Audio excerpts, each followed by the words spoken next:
umat-Mu, anak-anak-Mu Tuhan. Kiranya puji sembah kami pada pagi ini, persembahan kami tentu menjadi persembahan yang hidup kudus berkenan dengan Tuhan. Tuhan terus alirkan kuasa, kemuliaan, kebesaran kuasa dan juga penyertaan Tuhan dalam kehidupan kami, setiap pribadi kami yang menyembah Kau pada pagi Tuhan. Terus pimpin kami, dan tibalah masanya kami mau belajar firman-Mu. Kami harus fokus mendengar apa yang Tuhan mau kami dengar pada hari ini, dan biarlah kuasa Roh Kudus-Mu terus bekerja dalam hati dan pribadi kami. Terima kasih Bapa, haleluya. Dalam dan atas nama Tuhan kami Yesus Kristus kami sudah berdoa, amin. Ya, silakan duduk dan berkati. Selamat pagi, selamat hari Minggu, dan selamat bertemu dalam rumah Tuhan pada pagi ini. Dan Tuhan berkati tim pelayanan, Tuhan berkati kita semua yang memuji menyembah Dia pada hari ini, karena Tuhan berkata di atas pujian umat-Nya. Minggu lalu kita sudah mulai belajar tentang tema bulan 7 ini, yaitu mengutamakan Tuhan. Dan seharusnya itu merupakan usaha kita, fokus kita. Karena apabila kita mau utamakan Tuhan, Tuhan selalu hadir dalam kehidupan kita. Dia sangat peduli kepada kita yang mengutamakan Dia. Jangan takut, jangan khawatir. Apabila kita selalu mengutamakan Tuhan, Tuhanlah yang menolong kita, mengatur setiap langkah kita. Jadi pada hari ini kita akan belajar satu lagi bagian firman Tuhan.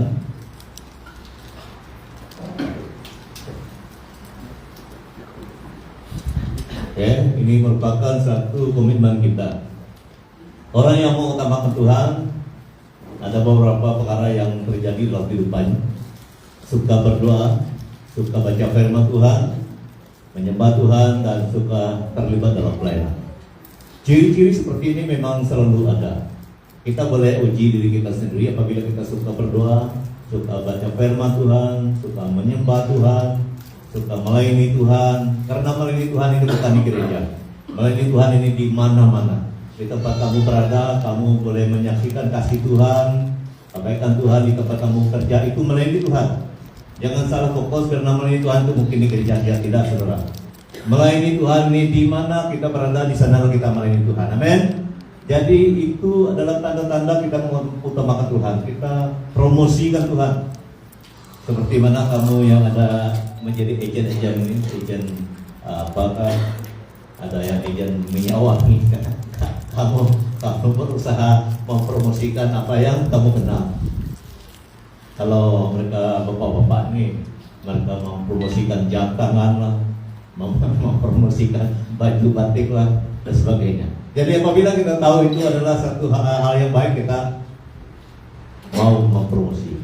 Apatah lagi Tuhan. Kalau kita tahu Tuhan itu sangat mengasihi kita, penuh dengan kuasa, dan selalu menjaga kita, kita akan promosikan Dia. Bukan promosi Dia di gereja saja, saudara. Promosikan Dia di mana-mana. Di mana-mana kita promosikan Tuhan, kita perkenalkan siapa Tuhan itu. Jadi kita akan belajar satu bagian firman Tuhan. Mungkin kenapa ada dalam pembukaan.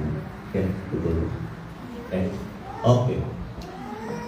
Dari Filipi 3, 12 sampai 14. Bukan seolah-olah aku telah memperoleh hal ini atau telah sempurna, melainkan aku mengejarnya. Kalau aku dapat juga menangkapnya, karena aku pun telah ditangkap oleh Kristus Yesus. Saudara-saudara, aku sendiri tidak menganggap bahwa aku telah menangkapnya, tetapi ini yang kulakukan, kata Paulus.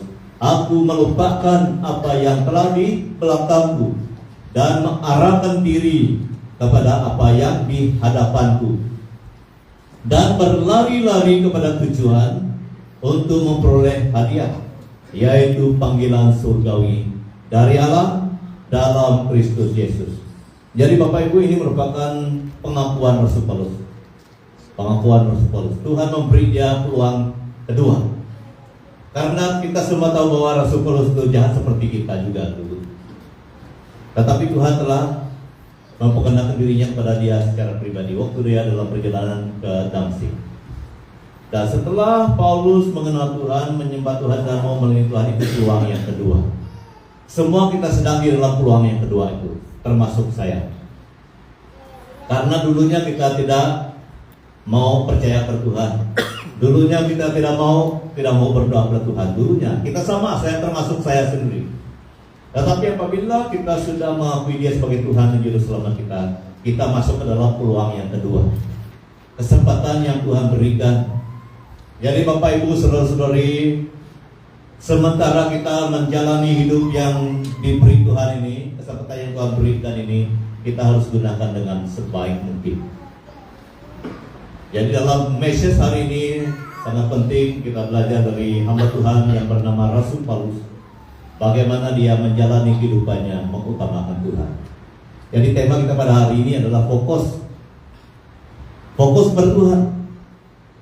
Yang pertama minggu lalu adalah bergantung sepenuhnya kepada Tuhan.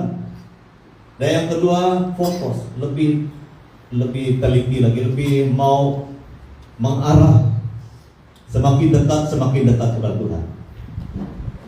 Apabila kita mempunyai pandangan seperti ini, komitmen seperti ini, keputusan seperti ini, tidak heran Tuhan akan selalu hadir dalam kehidupan kita. Tidak heran. Karena Tuhan mau hadir dalam setiap diri kita, keluarga lepas keluarga dan juga pribadi lepas pribadi. Ini peluang yang sangat baik kita gunakan. Dia tidak pilih kasih, dia mau hadir dalam hidup kita, dia mau hadir dalam keluarga kita masing-masing saudara. Jadi fokus.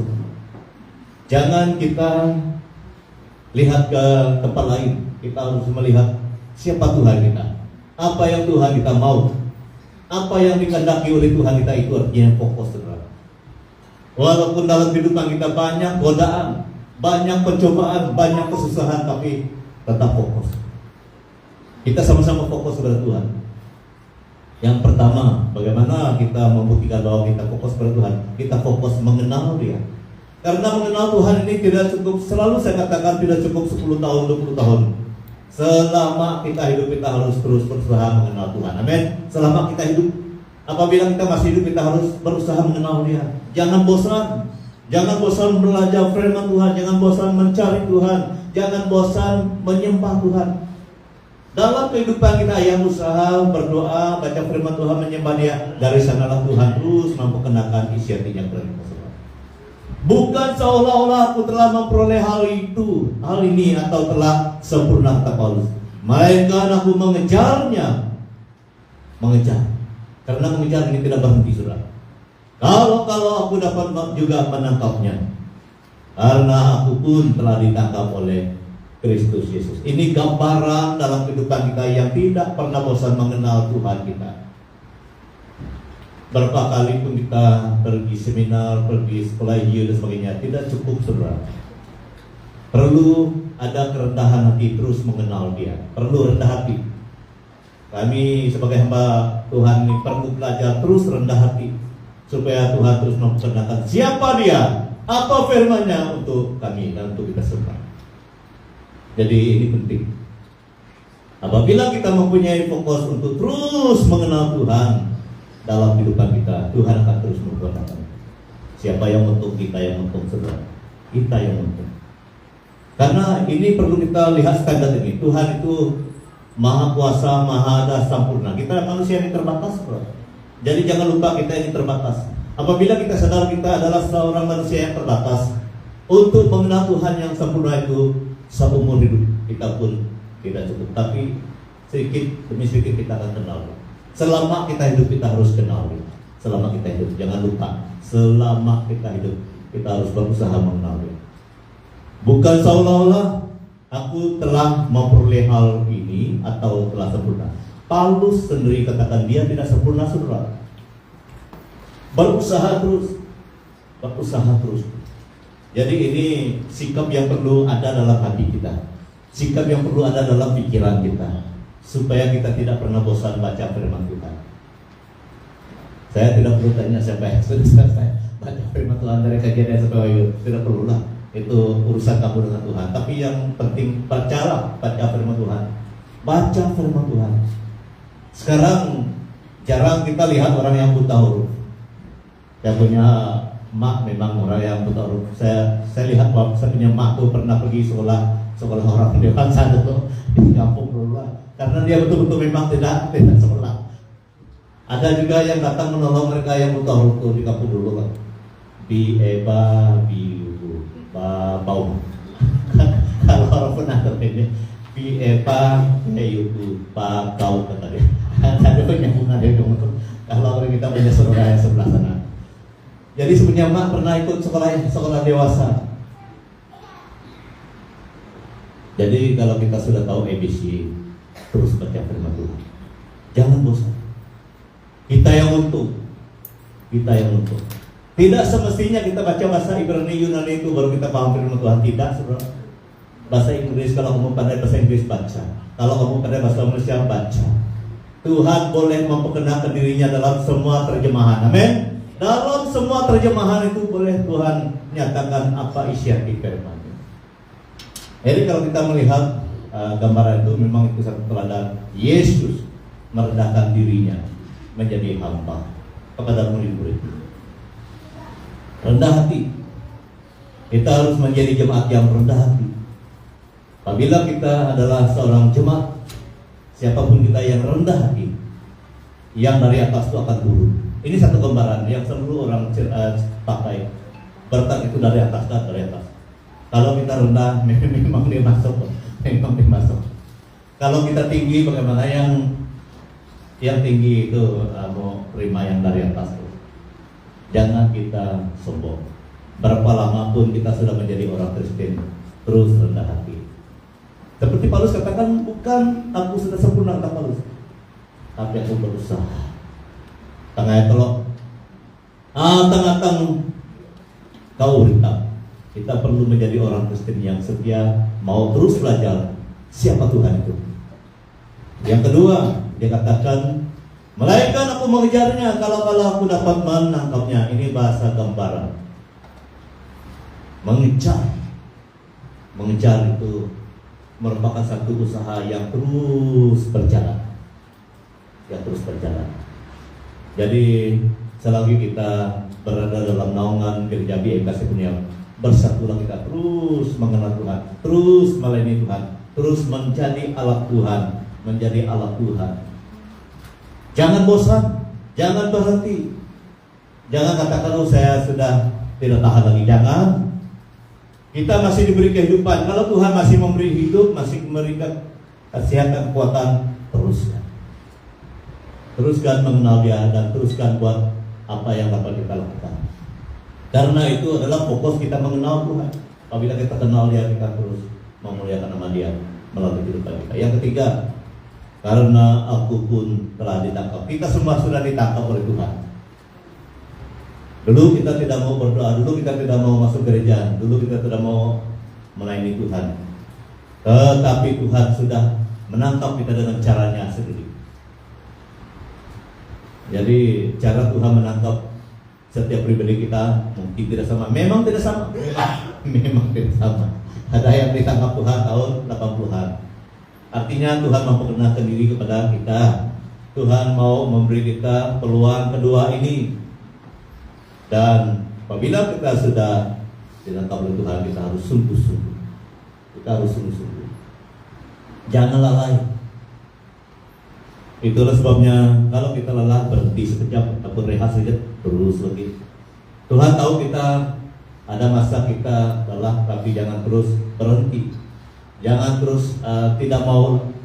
Kita boleh berehat sekejap, terus lagi. Rehat sekejap, terus lagi. Tuhan tahu kita terbatas. Tapi apabila kita rasa memang perlu sesuatu, berdoa dan sebagainya. Tapi jangan kita berhenti. Kita harus terus mengenal Dia, melayani Dia. Karena kita sudah ditangkap oleh Tuhan. Kalau kita ceritakan bagaimana Tuhan menangkap kita secara pribadi, memang ceritanya berbeza-beza. Tetapi yang penting kita sudah di dalam Tuhan. Kita sudah mengenal Tuhan. Yang kedua, apa fokus kita? Pada Tuhan, kita fokus ke hadapan, bukan ke belakang. Fokus ke depan. Jadi selama kita menjalani peluang yang kedua nih, peluang yang Tuhan beri ini, kita harus mengarahkan diri kita, hati kita, mata kita kepada yang di depan. Saudara-saudara, aku sendiri tidak menganggap bahwa aku telah menangkapnya, tetapi ini yang kulakukan, aku melupakan apa yang telah di belakangku dan mengarahkan diri kepada apa yang di hadapanku. Melupakan apa yang tidak menjadi berkat kita, melupakan apa kelemahan kita, melupakan apa kekurangan kita, tapi kita tetap memandang kepada Dia yang boleh mengangkat kita, yang boleh menolong kita. Paulus adalah seorang yang setuju dengan orang yang membunuh ataupun menganiaya orang Kristen. Itu yang dia lupakan. Itu yang dia lupakan. Dalam satu teks dia katakan, semua yang dibanggakan oleh Paulus sebelum dia kenal Kristus dianggap sampah, kata Paulus dalam teks yang lain. Karena Kristus lebih mulia, lebih berharga daripada yang dia banggakan sebelum kenal Yesus. Begitu juga kita. Apa yang kita banggakan sebelum Kristus, sebelum kita kenal Kristus, harus kita lupakan. Kita harus melihat Dia, menjadikan Dia yang terutama. Seperti nyanyian tadi, Dia yang terutama di dalam hidup ini, meninggikan nama Yesus. Kita lakukan itu dan kita lakukan. Sangat baik nyanyian itu. Kita harus tinggikan Dia, muliakan Dia, dan utamakan Dia. Ada banyak lagu nyanyian rohani yang perlu mendorong kita, karena di dalam nyanyian itu penuh dengan kebenaran-kebenaran firman Tuhan. Itu harus mendorong kita. Banyak yang perlu kita lupakan di belakang kita. Kadang-kadang kegagalan kita lupakan. Kita percaya Tuhan akan beri kita kemenangan. Amin. Kadang-kadang ada perselisihan antara teman-teman kita dulu ataupun pasangan suami kita, tapi kita sudah berdamai, puji Tuhan, kita lupakan itu. Jangan ulang lagi. Semua kita ada pengalaman. Tapi apa yang kurang kita tinggalkan. Apa yang tidak membangun kita tinggalkan, itu yang kita lupakan. Apa yang mau menghalang-halang kita untuk mencari Tuhan, kita tinggalkan itu. Segala sesuatu yang tidak membangun kita, yang tidak mendorong kita, kita tinggalkan. Mungkin ada masa kita malas berdoa, tinggalkan itu, jangan malas berdoa. Harus rajin berdoa, amin. Kadang-kadang ada masalah sedikit, ini hari Minggu saya mau pergi gereja, jangan pakai itu, tinggalkan itu. Karena apabila kamu malas satu kali, malas dua kali, malas tiga kali, ujung-ujungnya tidak mau lagi ke gereja, saudara. Kadang-kadang kamu malas baca firman Tuhan, malas satu kali, malas dua kali, tiga kali, ujung-ujung tidak baca. Jangan. Itu yang dilupakan. Amin. Itu yang dilupakan. Segala sesuatu yang tidak membangun iman kita, yang tidak membangun hidup kita, tinggalkan itu. Tinggalkan itu. Jadi kita harus lihat ke depan. Ini yang saya usaha lakukan juga bersama dengan keluarga. Kita dapat menilai lah. Kalau dapat menilai satu bulan apa yang kurang tik, jangan buat lagi. Dalam satu tahun, puji Tuhan lah, karena ada masa di ujung tahun kan kita sambut tahun baru. Jadi waktu kita mau sambut tahun baru itu kita harus lihat sendirilah, kita cek, kita sendiri cek yang mana yang tidak baik. Tahun depan saya tidak mau buat lagi, saya mau buat yang lebih baik lagi. Itu yang kita buat. Lupa yang tidak baik itu di belakang. Lupa yang belakang. Jadi yang membangun saja yang kita pakai. Yang kedua, dan mengarahkan diri kepada apa yang di hadapan itu, kata Paulus. Itu juga yang kita lakukan. Yang di hadapan dia adalah panggilan Tuhan, misi Tuhan, tujuan Tuhan dalam kehidupannya. Semua kita ada tujuan Tuhan dalam kehidupan kita. Semua kita, tidak ada yang terkecuali. Tujuan Tuhan dalam kehidupan kita, Dia mau berserta kita, Dia mau pakai kita semua, Dia mau menjadikan kita alatnya di mana-mana, dalam keluarga, di tempat kita bekerja. Itu tujuan dan rencana Tuhan dalam kehidupan kita. Tidak ada yang terkecuali. Semua kita ini ada saja yang Tuhan mau kerjakan melalui hidup kita, melalui karya kita, melalui, karena kita semua ini ada kemahiran masing-masing, ada karunia masing-masing, ada kebolehan masing-masing. Semua kita ini Jadi kebolehan kami dua penentuan ini memang tidak sama. Dia boleh bawa keren, coba suruh saya pergi masuk kerennya. Bagus keren itu. Jangan dia meretup. Tapi siapa yang peka-pekahan tuh, suruh dia main ukulele. jangan dia punya string itu putus kita. Begitulah kita dapat bayangkan bagaimana cara Tuhan pakai kita. Memang ada saja, walaupun tidak sama. Masing-masingnya ada potensi, masing-masingnya ada kebolehan, masing-masingnya ada peluang yang Tuhan boleh pakai kita. Amin. Jangan kecil hati kalau tidak ada bahasa roh. Saya pun tidak ada bahasa roh, tapi saya ada firman Tuhan dan Roh Kudus Tuhan. Coba kamu bayangkan, bahasa roh dengan Roh Kudus siapa yang besar? Bahasa roh dengan firman Tuhan siapa yang besar? Begini yang kita lihat. Tapi kita tidak melecehkan yang bahasa roh, tidak. Ini membangunkan kita. Walaupun saya tidak ada bahasa roh, tapi saya ada firman, saya ada karunia lain. Saya boleh berdoa dalam bahasa Kayan, dalam bahasa Inggris. Karena Tuhan dengar bahasa Kayan juga. Tidak ada. Jadi ini yang menguat kita lah. Kalau kamu tidak ada satu karunia itu, jangan kecil hati. Bukan bahasa roh saja. Mungkin kamu tidak ada karunia bernubuat, tidak perlu kita bersusah-susah untuk bernubuat sembarangan. Karena itu bukan bagian kita. Amin. Itu bukan bagian kita. Ada yang diberikan karunia bahasa roh, ada yang diberikan karunia bernubuat dan sebagainya. Tetapi tidak semestinya semua ada, saudara. Kami belajar ini berkali-kali. Di Lawas saya pernah belajar satu subjek yang penting, 1-2 Korintus ini. Sebab di dalam 1 dan 2 Korintus banyak belajar tentang karunia. Di Kucing dulu dengan pendeta-pendeta saya belajar juga. Sekarang pun saya masih belajar juga. Tidak pernah berhenti belajar tentang karunia ini. Jadi semakin belajar tentang karunia ini, semakin kita memahami, saudara. Jadi kita mau mengarahkan diri kepada Dia. Walaupun karunia kita tidak sama, tapi Dia memberikan karunia yang berbeza-beza. Gunakanlah itu. Jadi itu yang kita buat, dan kita harus mengarahkan diri kepada Dia yang sudah menyelamatkan dan memanggil kita sebagai anaknya. Yang terakhir pada hari ini, fokus kepada tujuan hidup. 14. Dan berlari-lari kepada tujuan untuk memperoleh hadiah. Ada hadiah Tuhan sediakan untuk kita semua, yaitu panggilan surgawi dari Allah dalam Kristus Yesus. Ini patut menghibur kita kalau kita baca firman Tuhan ini. Dan berlari-lari kepada tujuan untuk memperoleh hadiah. Semua kita ada hadiah. Dengan iman kita katakan terima kasih Tuhan, karena apabila kita menjadi anaknya, menjadi orang yang percaya pada Dia, semua kita ada hadiah. Karena kita melayani Dia melalui cara-cara yang Tuhan sudah berikan.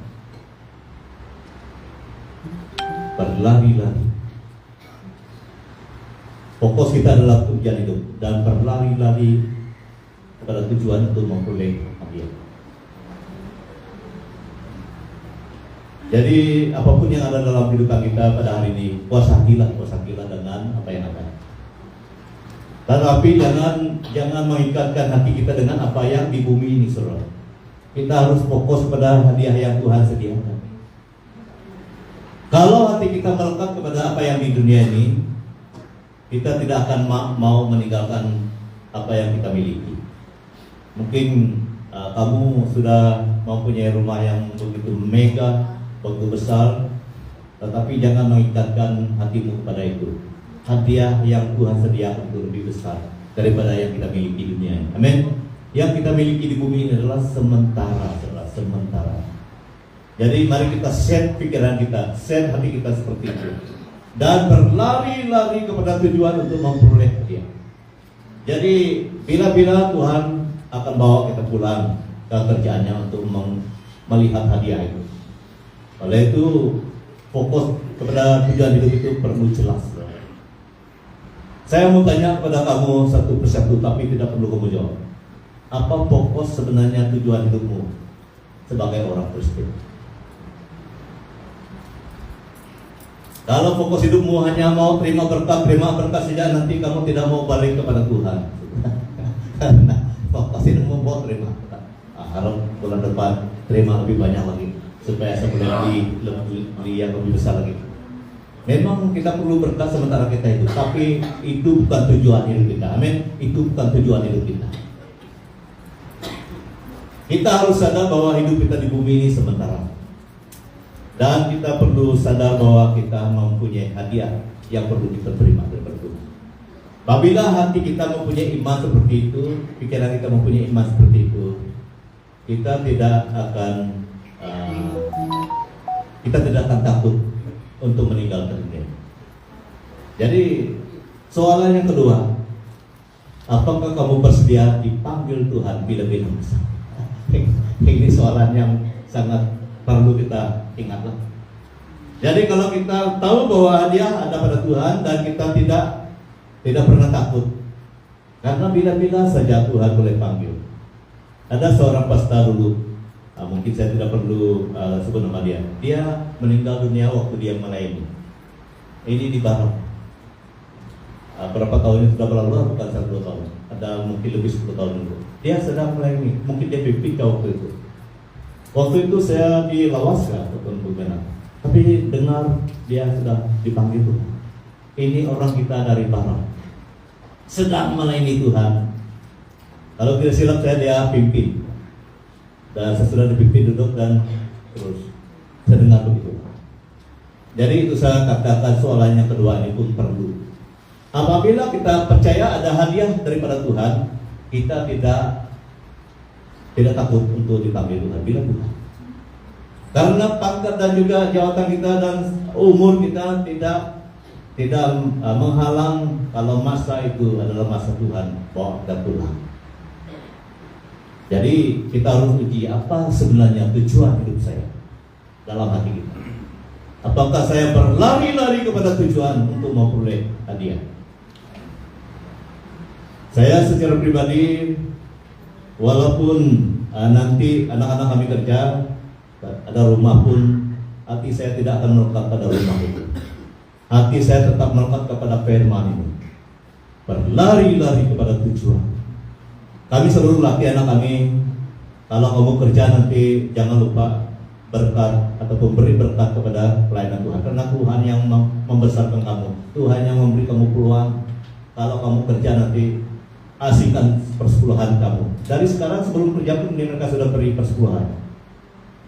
Dan kami akan terus dorong mereka, jangan lupa Tuhan, jangan lupa Tuhan. Karena kami sadar, kami dua tidak akan selama-lamanya bersama dengan anak kami. Kami sadar. Jadi sebelum kami dipanggil Tuhan, kami harus titipkan ajaran-ajaran Tuhan ke dalam hati mereka. Dengar tidak dengar itu kita tidak tahu. Dengar tidak dengar itu saya tidak tahu.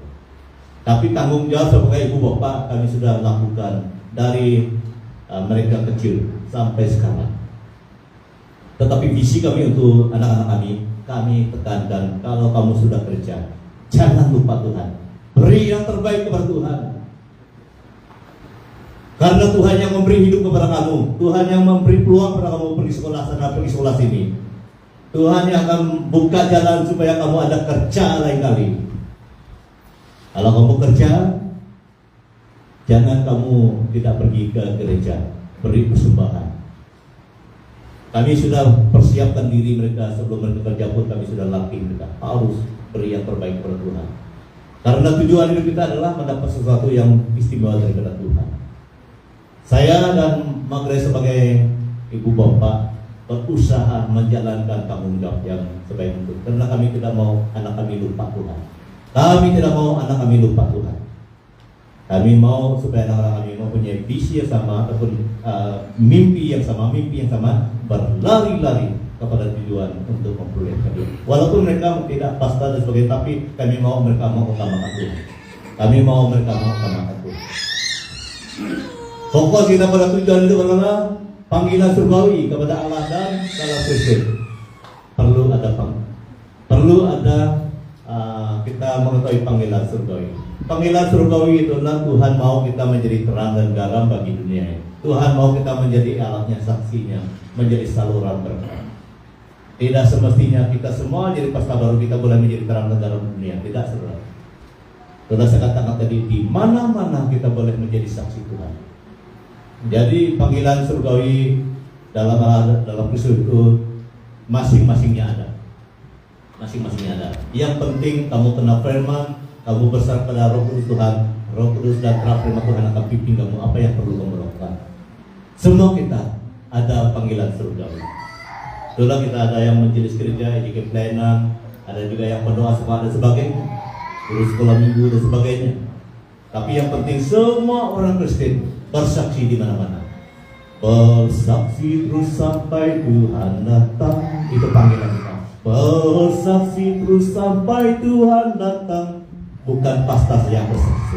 Semua kita bersaksi tentang kebaikan Tuhan, tentang kebenaran Tuhan, tentang kasih Tuhan. Kita harus mengasihi orang yang sama kerja dengan kita. Kita harus jujur di tempat kita kerja. Itu bersaksi, itu melayani Tuhan. Kita harus menyatakan kemurahan kita kepada orang-orang di sebelah kami, jiran kita. Seperti mana cerita kami semalam kami lalu kelompok selga.